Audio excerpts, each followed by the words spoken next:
नमस्कार दोस्तों, स्वागत है आप सभी का हमारे चैनल परिधि पाई में। हमारे आगे आने वाले वीडियोज़ का नोटिफिकेशन अपने मोबाइल पर प्राप्त करने के लिए हमारे चैनल को सब्सक्राइब करें एवं बेल आइकन को प्रेस करें।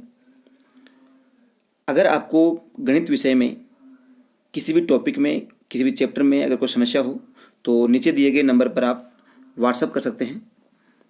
हेलो एवरीवन, आज हम बात करेंगे जो राजस्थान बोर्ड की क्लास 10th की एक्सरसाइज 9.1 कोऑर्डिनेट ज्योमेट्री का पहला पार्ट है। तो ये जो पार्ट आपका है वो डिपेंड करता है डिस्टेंस फॉर्मूला पे। और डिस्टेंस फॉर्मूला क्या होता है? Under the root x2 minus x1 का whole square plus y2 minus y1 का होल स्क्वायर। तो इसके शुरू के जो 4-5 क्वेश्चन हैं वो तो जस्ट बेसिक है, ज़्यादा कुछ नहीं है। सिर्फ कुछ नंबर्स हैं, कुछ वैल्यू आपको दी होगी, उनको नंबर लाइन पे लोकेट करना है आपको। नंबर लाइन पे मान लो या फिर ग्राफ पे लोकेट करना है आपको। फॉर एग्जाम्पल पहला क्वेश्चन अपन देखते हैं। Find the coordinates of the points P, Q, R and S from the given figure. ये आपके सामने जो फिगर दे रखा है, इस फिगर से आपको पॉइंट P, Q और R और S इन सभी के कोऑर्डिनेट आपको लिखने हैं। तो ये मैं यहाँ पर लिखता हूँ। तो देखिए, सबसे पहले आपको पता है कि जब भी हम कभी भी कोऑर्डिनेट लिखते हैं तो पहले अपन एक्स एक्सिस का कोऑर्डिनेट लिखते हैं, फिर अपन वाई का लिखते हैं। तो जैसे पॉइंट P है तो P का एक्स कोऑर्डिनेट क्या है? 5 है। तो P का कोऑर्डिनेट क्या हो जाएगा? ये हो गया 5 और y क्या है? 3। तो 5,3 ये हो जाएगा। इसी प्रकार से Q पे बात करें तो Q का x कोऑर्डिनेट क्या है? -4। तो ये हो गया -4 और y कितना है? 6। तो ये हो जाएगा -4,6। इसी प्रकार से R पॉइंट की बात करते हैं तो पॉइंट R का x कोऑर्डिनेट क्या है? -3 है और y वाला क्या है? -2 हो जाएगा। ये हो जाएगा। इसी प्रकार से जब बात करें पॉइंट S की तो S का x कोऑर्डिनेट क्या है? 1 है और y कोऑर्डिनेट क्या है? -5। ये इसके चारों कोऑर्डिनेट्स हो जाएंगे। इसी प्रकार से सेकंड क्वेश्चन देखिए। सेकंड क्वेश्चन क्या है? Plot the points of the following coordinates. ये जो कुछ पॉइंट्स दे रखे हैं, इन पॉइंट्स को आपको नंबर लाइन पे लोकेट करना है। तो देखिए, मैं इस क्वेश्चन को इसी ग्राफ पे कर रहा हूं, आपको इसका ग्राफ अलग से बनाना है। तो मैं जो फर्स्ट क्वेश्चन किया था उसको कंप्लीट रेड पेन से किया था। इसके जो पॉइंट्स हैं उनको मैं ब्लू पेन से लोकेट कर रहा हूं ताकि आपको डिफ्रेंशिएट हो जाए यार इजीली। तो सबसे पहला पॉइंट क्या है? देखो 1,2 है तो 1 और 2। 1 का मतलब क्या हो गया? एक्स एक्सिस पे मुझे कितना चलना है? 1 चलना है, ये आगे। और वाई पे कितना चलना है? 2 चलना है। तो 1 ये आगे है और 1 से वाई एक्सिस पे चलना है 2 कोऑर्डिनेट्स तक। तो ये आपका आ गया पहला पॉइंट। इसको मैं नाम कुछ भी ए नाम दे देता हूं और इसके कोऑर्डिनेट्स क्या होंगे? 1,2 हो जाएंगे। इसी प्रकार से अगला पॉइंट क्या है? -1,3 है। तो अक्स पे -1 यहाँ पे आ गए और वाई पे कितना आना है? -3 आना है। तो अक्स पे तो आ गए -1 और वाई पे कितने आ जाएंगे? 3। तो वाई पे 3 यहाँ पर आ जाएंगे। तो इस पॉइंट का नाम अपने दे दिया बी और इसके जो कोऑर्डिनेट्स हैं वो क्या है? -1,3 हो जाएंगे। इसी प्रकार से अगला पॉइंट क्या है? -2, -4 है। तो ये तो हो गया आपका -2 हो गया। तो इस -2 से एक लाइन आ जाएगी और कहाँ तक है? ये -4 तक है। तो ये हो गया आपका -4।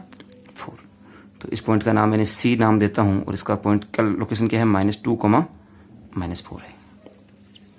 इसी प्रकार से अगला पॉइंट क्या है? 3, -2 है। तो पहले एक्स एक्सिस पे 3 चलना है, तो ये आ गया 3 और वाई पे कितना है? -2 है। तो ये हो गई -2। तो इस पॉइंट के कोऑर्डिनेट्स क्या हो जाएंगे? पॉइंट डी हो गया। इसके कोऑर्डिनेट्स क्या होंगे? +3, -2। ठीक है। इसी प्रकार से यहां पर जो पॉइंट इसके क्या है? 2,0 है। एक्स पे मुझे कितना चलना है? 2 चलना है। वाई पे कितना चलना है? 0। तो एक्स पे 2, यहां से लेकर के यहां तक ये आ गया 2 और ये 0 हो जाएगा। तो इसका नाम मैंने दे दिया ई और कोऑर्डिनेट्स क्या हो जाएंगे? 2,0।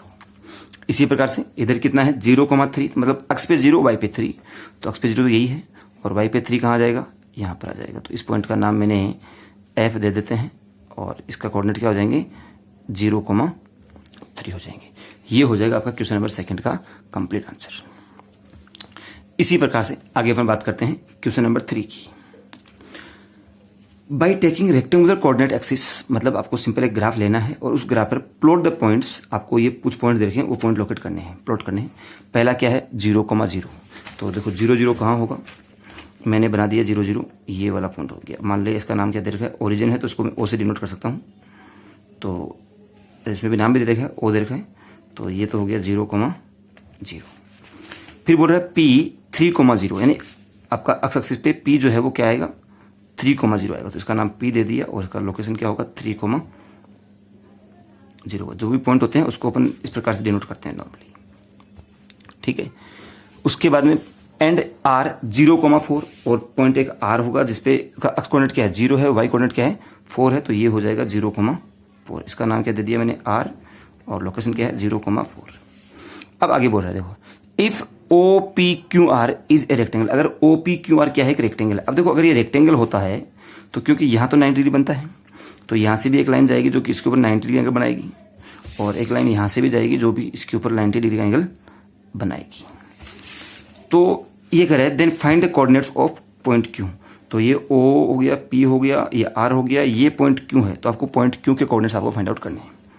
देखिए अब Q का कोऑर्डिनेट का मतलब क्या होगा कि इस पॉइंट Q की वाई एक्सिस से डिस्टेंस क्या है और एक्स एक्सिस से डिस्टेंस क्या है।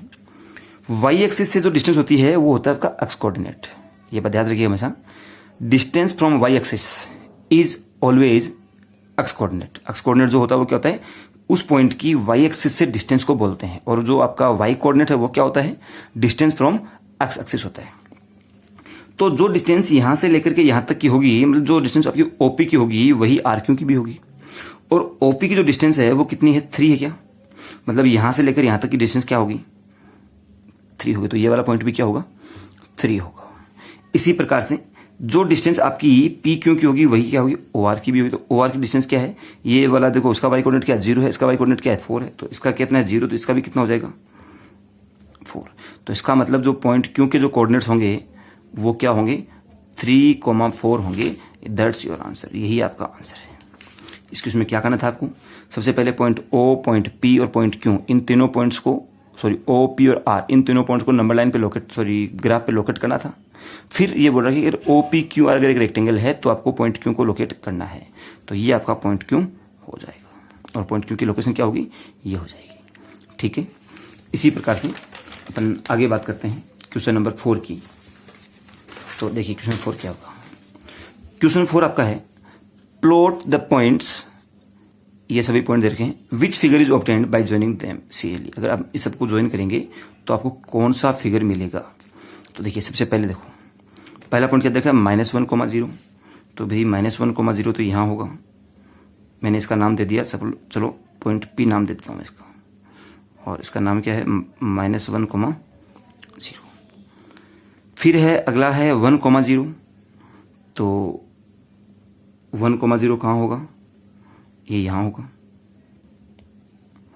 इसका नाम मैंने दे दिया Q और इसके नाम क्या है 1,0। अगला पॉइंट क्या है 1,1 है, तो ये हो गया जी 1,1, तो ये पॉइंट R हो गया, इसका नाम क्या देंगे अपन 1,1। अगला क्या है 0,2 है, तो सॉरी 1,1 यहाँ नहीं होगा। देखिए यहां से हमें क्या करना है, जो पॉइंट R होगा वो आपका यहां पे होगा, ठीक है। वो यहां की बजाय हमें क्या लेंगे इस वाले पॉइंट पे लेंगे जो कि क्या है 1,1 पे है। फिर इसी प्रकार आपका अगला पॉइंट दे रखा है 0,2, तो 0,2 कहाँ हो जाएगा इस वाले पॉइंट पे हो जाएगा, और जो पॉइंट T है वो कहाँ हो जाएगा -1,1 है, तो -1 इधर आ जाएगा और 1 यहाँ पे आ जाएगा। और फिर कह रहा है कि इनको ज्वाइन करना है, तो हमें पहले सबसे पहले P को Q से ज्वाइन करेंगे, Q को R से करेंगे, R को S से करेंगे, S को T से करेंगे और T को P से ज्वाइन कर देंगे। अब जब ज्वाइन किया तो उससे क्या फिगर मुझे मिला, कितनी साइड से इस फिगर में 1, 2, 3, 4 और 5 साइड से, तो 4 साइड वाले क्या बोलते हैं पेंटागन बोलते हैं। तो इसका मतलब मुझे इन सबको ज्वाइन करने से क्या मिलेगा पेंटागन मुझे मिल जाएगा। ये यहाँ पे क्या आ जाएगा pentagon is obtained by joining the P, Q, R, S and T। इन सभी पॉइंट्स को ज्वाइन करने से मुझे क्या मिलेगा एक पेंटागन मुझे मिल जाएगा। चलिए अगला क्वेश्चन देखिए। अगला क्वेश्चन है कि draw quadrilateral if its vertices are following. ये आपके सामने कुछ वर्टेक्स दे रखे हैं, एक इसके दे रखे हैं, एक नीचे दे रखे हैं। फिर कह रहा है कि also mention the type of quadrilateral, कि किस टाइप का क्वाड्रिलेटरल बन रहा है ये भी आपको साथ में इसके साथ मेंशन करना है। तो देखिए सबसे पहले क्या है, पहला पॉइंट दे रखा है 1, 1, 2, 4, 8, 4 और 10,1। तो सबसे पहला पॉइंट क्या है 1,1 है, तो भाई 1,1 पॉइंट मेरे पास में यहां मिलेगा कि मुझे, इसका नाम मैंने P दे दिया, ठीक है। फिर अगला पॉइंट क्या है 2,4, तो y पे 2, अक्ष पे 2 और y पे 4, तो 2,4 मैं यहां कहीं मानता हूं उसको, ये हो गया, इस पॉइंट का नाम मैं क्यों दे देता हूँ और इसका नाम क्या होगा 2,4। चलिए ठीक है। फिर अगला पॉइंट क्या है 8,4, यानी एक्स एक्सिस पे 8 चलना है, वाई पे कितना चलना है 4 चलना है। तो वाई पे तो 4 आए हुए है ये, और अक्स पे 2 की लाइन और ड्रॉ करते हैं अपन। तो अक्स पे 8, सॉरी, तो ये हो गया अक्स पे 8।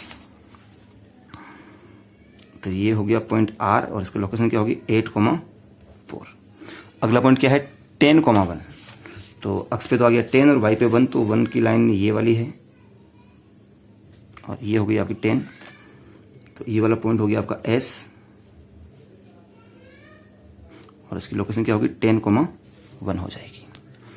तो अब कह रहा है कि इन सभी जब पॉइंट्स को हम ज्वाइन करेंगे तो मुझे क्या किस टाइप का फिगर मिलेगा। तो मैं ज्वाइन करता हूं, देखिए ये पी को किया क्यू से ज्वाइन, क्यू को किया आर से ज्वाइन, फिर हमने आर को किया एस से ज्वाइन और लास्ट में एस को ज्वाइन कर दिया पी से। तो ये इस प्रकार का जो फिगर बनता है इसको बोलते हैं अपन ट्रेपेजियम, यानी हिंदी में बात करें तो समलंब चतुर्भुज जिसको बोलते हैं। तो हमें क्या मिलेगा यहाँ पे ट्रेपेजियम मिलेगा। Trapezium is obtained by joining the points. ठीक है, फिर ट्रेपेजियम में क्या होता है, ये जो दो लाइंस होती है, मतलब one pair of opposite side should be parallel, it is not compulsory to be equal. ठीक है, तो ये क्या हो जाएगा ट्रेपेजियम बन जाएगा। नेक्स्ट देखते हैं अपन, नेक्स्ट में क्या बात कर रहे थे। अगले क्वेश्चन में आपसे पॉइंट्स दे रखे हैं -2, सबसे पहला पॉइंट। तो ये तो हो गया आपका -2 और ये इधर का भी हो गया -2। अगला पॉइंट क्या है -4,2। तो ये तो रहा -4 और ये 2 होगा ऊपर आएगा, तो -4,2 यहां पे आ जाएगा।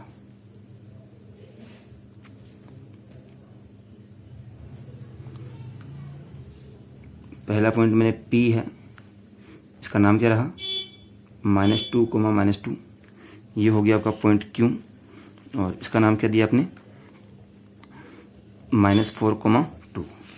अगला पॉइंट क्या होगा -6, तो ये तो हो गया आपका पॉइंट R, इसका नाम हो गया, इसका कोऑर्डिनेट क्या होंगे -6, और लास्ट कोऑर्डिनेट क्या होंगे -4, यानी कि y पे कितना आना चाहिए -6 आना चाहिए। तो देखो यहाँ पर मैंने -6 में बनाया नहीं था, -5 के बाद में यहाँ पे मैं नाम देता हूँ -6 भी। ठीक है, तो क्या होगा -4, -6 है, तो ये तो रहा आपका -4 यहाँ पे आ जाएगा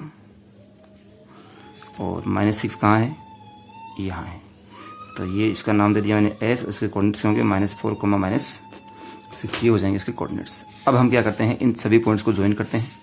तो पहले P को ज्वाइन करेंगे Q से, फिर R को करेंगे Q से, S को करेंगे और इस P को ज्वाइन करेंगे। फिर पूछा कि क्या ये किस टाइप का फिगर यहाँ पे बनेगा। तो जब आप यहाँ से इनको सही ग्राफ में ज्वाइन करेंगे तो आपको ये क्या मिलेगा, ये लाइन और ये लाइन, दोनों लाइन क्या मिलेगी एक दूसरे के परपेंडिकुलर मिलेगी। और डायगोनल्स जो होते हैं वो परपेंडिकुलर कब होते हैं, जब वो फिगर क्या होता है एक रोम्बस होता है। तो यहाँ से आप इसको डायरेक्ट बोल सकते हैं कि ये डायगोनल आपको यहाँ पे क्या मिलेंगे परपेंडिकुलर मिलेंगे। तो इसलिए आप क्या कह सकते हैं कि यहाँ पर क्या मिलेगा मुझे रोम्बस मुझे यहाँ पे मिलेगा। आप वैसे भी देख सकते हैं, देखो यहाँ पर ये लाइन -2 की लाइन है, ये भी -2 की लाइन, मतलब ये लाइन बिल्कुल सीधी एक हॉरिजॉन्टल लाइन होगी।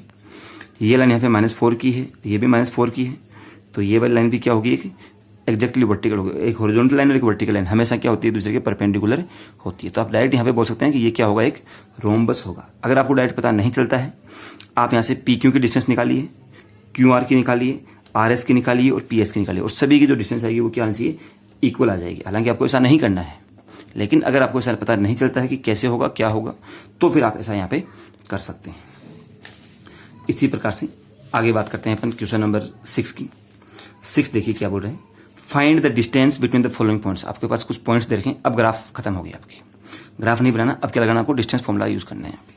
तो आपको पहला पॉइंट दे रखा है कि हमें जो डिस्टेंस फाइंड करनी है, ये 2 पॉइंट दे रखें। तो इसका फर्स्ट क्वेश्चन मैं यहाँ पे सोल्व कर रहा हूँ। डिस्टेंस यानी कि मैं इसको D से लिख देता हूं, इज इक्वल टू फॉर्मूला होता है x2 - x1 का whole square plus y2 minus y1 का होल स्क्वायर। तो यहाँ से अक्स 2 की वैल्यू क्या है, किसी को भी पर मान सकते हैं, कोई इशू नहीं है। तो इसको मैं मान लेता हूँ माइनस का 6 को अक्स 2 मान लेता हूँ, माइनस अक्स 1 किसको मान लूँ, माइनस फॉर्मूले में है, माइनस ये हो जाए तो क्या हो जाएगा, ये प्लस का 1 हो जाएगा, इसका क्या हो जाएगा होल स्क्वायर, प्लस ये हो जाएगा 7 माइनस फॉर्मूले में है, माइनस यहाँ पे आ गया तो क्या हो जाएगा प्लस का 5 का हो जाएगा होल स्क्वायर। इसको जब और आगे अपन सोल्व करेंगे तो कितना हो जाएगा, माइनस 6 प्लस 1 5 होता है, 5 का स्क्वायर ये हो गया 25 प्लस 7 प्लस 5 कितना होता है 12 और 12 का स्क्वायर 144। तो इसको जब सोल्व करेंगे तो ये आ जाएगा 169 और इसका जब रूट किया तो ये कितना हो जाएगा 13 यूनिट। ये हो जाएगा इसका आंसर। इसकी जो डिस्टेंस मिलेगी वो कितनी मिलेगी अपने को, 13 यूनिट इसकी डिस्टेंस अपने को मिल जाएगी। इसी प्रकार से हम बात करते हैं इसके सेकंड पार्ट की। तो सेकंड पार्ट में क्या दे रखा है, -1, -1 और 8, -2 दे रखे हैं। तो यहाँ पर क्या होगी डिस्टेंस, मैं फॉर्मूला बार बार नहीं लिखूंगा, आपको कॉपी में बार बार फॉर्मूला लिखना है, ठीक है, ताकि याद हो जाए, ठीक है। तो यहाँ पर क्या होगा फॉर्मूला, x2 - x1 मैंने पहले बोल चुका हूँ, आप x1 x2 किसी को भी मान सकते हो। तो मैं इसको x2 मान लेता हूँ इस बार। तो ये हो जाएगा 8 माइनस फॉर्मूले में होता है, ये -1 है तो माइनस क्या हो जाएगा +1, इसका क्या हो जाएगा होल स्क्वायर, प्लस फिर ये माइनस का 2 माइनस फॉर्मूले में है, माइनस यहाँ पर तो क्या हो जाएगा प्लस होल स्क्वायर। इसको जब आपने सोल्व किया तो 8 + 2 कितना होता है, सॉरी 8 + 1 कितना होता है 9 होता है, और 9 का स्क्वायर कितना हो जाएगा 81 प्लस -2 + 1 कितना होता है -1 और -1 का स्क्वायर कितना होता है 1। तो इसकी जो डिस्टेंस होगी वो कितनी हो जाएगी रूट में 82 यूनिट। ये हो गया इसका आंसर। ये तो हो गया आपके फर्स्ट दोनों क्वेश्चन के आंसर। अब देखिए थर्ड क्वेश्चन क्या है। थर्ड क्वेश्चन में आपको पॉइंट्स जो दे रखे हैं वो कुछ वेरिएबल की फॉर्म में दे रखे हैं, AT1² - 2AT1 × 2AT1, मतलब इंटू नहीं पॉइंट है AT1², 2AT1, और सेकंड पॉइंट क्या है AT2², 2AT2। तो आपको यहाँ पे इनकी बेस की करनी है, डिस्टेंस फाइंड आउट करनी है। तो देखिए डिस्टेंस फॉर्मूला क्या होता है, x2 - x1 का whole square plus y2 - y1 का होल स्क्वायर और कंप्लीट का अंडर द रूट। तो यहाँ पर x1 x2 में किसी को भी मान सकता हूँ, कोई ऐसा इश्यू है नहीं। तो यहाँ पर मैं इस AT2 को मान लेता हूँ x2 y2। तो ये हो जाएगा AT2 का स्क्वायर माइनस AT1 का स्क्वायर और इस कंप्लीट का होल स्क्वायर, प्लस ये होगा 2AT2 माइनस 2AT1 और इसका होल स्क्वायर होगा। ठीक है, यहाँ तक बात। आगे इसको सोल्व करते हैं। देखिए ये तो हो गया, रूट पूरे पे लग गया, इसमें भी a है इसमें भी a है, तो बाहर जब ये आएगा तो a² होके बाहर आ जाएगा। तो मैं यहां से कॉमन क्या लिया, a² मैंने कॉमन ले लिया। अंदर क्या बचेगा, ये हो गया t² t2 का स्क्वायर माइनस t1 का स्क्वायर और इसका भी होल स्क्वायर, प्लस देखो यहां पर भी 2a है, यहां पर भी 2a, तो ये भी बाहर आएगा, और बाहर आएगा तो क्या स्क्वायर की वजह से क्या हो जाएगा स्क्वायर होगा, तो 2a का स्क्वायर क्या होता है 4a²। अंदर क्या बच जाएगा t2 माइनस t1 का होल स्क्वायर, दैट्स इट। अब इस कंप्लीट में से देखो यहाँ पर भी a² है, यहाँ पर भी a², तो बाहर आएगा तो a² कॉमन आ जाएगा, और जब a² इस रूट से बाहर निकलेगा तो वो क्या बन जाएगा a बन जाएगा, यानी कि उसका स्क्वायर रूट होकर के बाद में ही तो बाहर आएगा वो। ठीक है, तो ये बन जाएगा यहाँ पर a। अब अंदर क्या बच रहा है, अंदर बचेगा आपके पास में t2² माइनस t1² का होल स्क्वायर। अच्छा यहाँ पर भी देखो बाहर होल स्क्वायर लगा है, मैं भी लगा देता हूं, और अंदर क्या है t2² माइनस t1² है, यानी ये a² माइनस b² की फॉर्म में है कि नहीं है।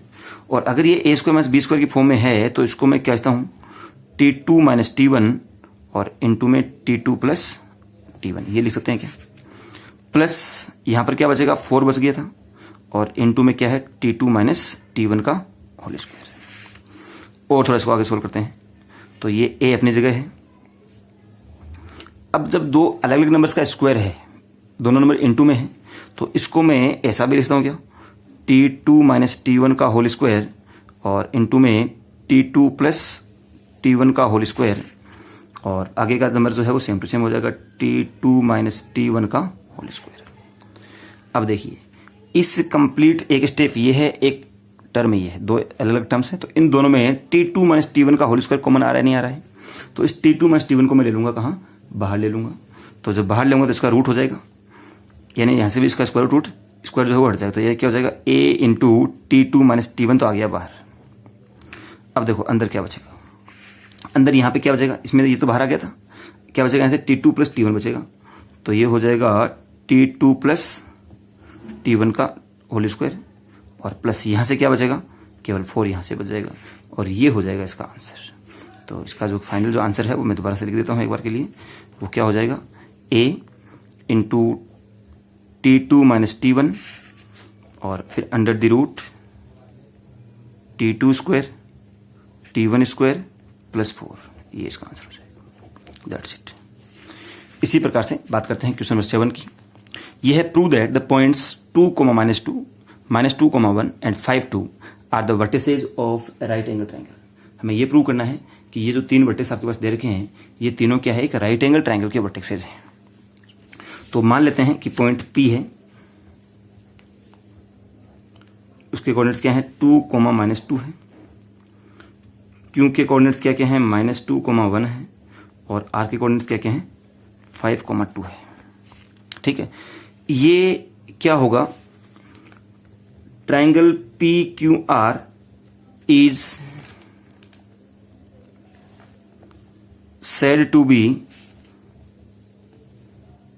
right triangle only if, कब होगा, जब ये if it follows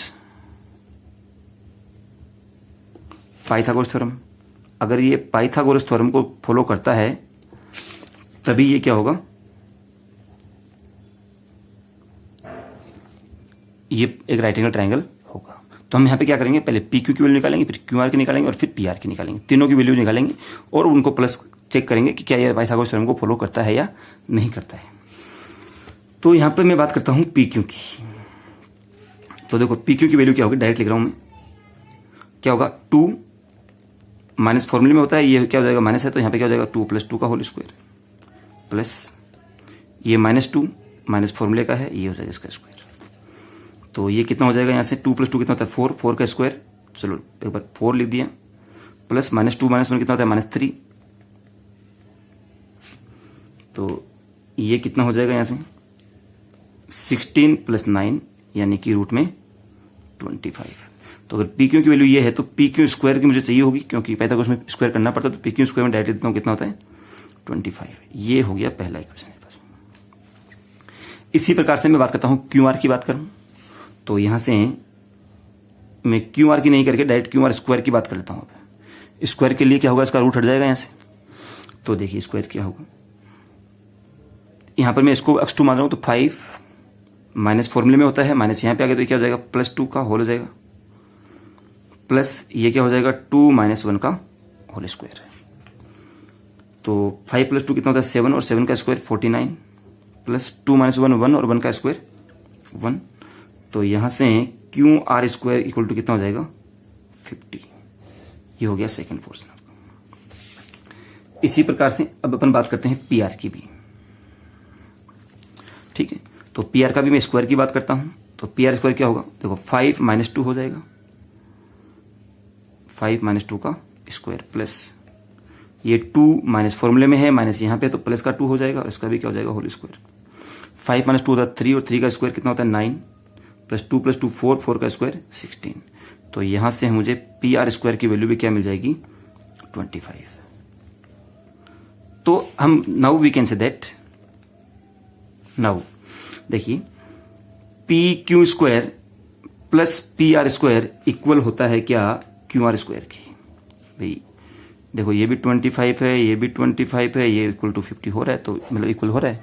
तो हम यहां से क्या बोल सकते हैं कि यस ये क्या है, yes we can say that PQR is right angled triangle, that's it is. ये आपको क्या करना था, प्रूफ करना था इस बात को। तो हमें क्या करना है, कोई भी ट्राइंगल राइट एंगल कब होगा, जब उसके तीनों जो आपके कोऑर्डिनेट्स होंगे, तीनों जो साइड्स होगी, वो तीनों साइड्स क्या होगी, राइट एंगल ट्राइंगल के जो आपकी प्रॉपर्टी होती है, यानी कि sum of squares of any two sides should be equal to the third side, square of third side, जो कि आपके पाइथागोरस थ्योरम होती है। तो अगर वो पाइथागोरस प्रॉपर्टी को फुलफिल करता है तो वो क्या होती है, राइट एंगल ट्राइंगल की साइड से। और वो क्या किस प्रकार से होगी, तीनों पॉइंट्स इस प्रकार होंगे,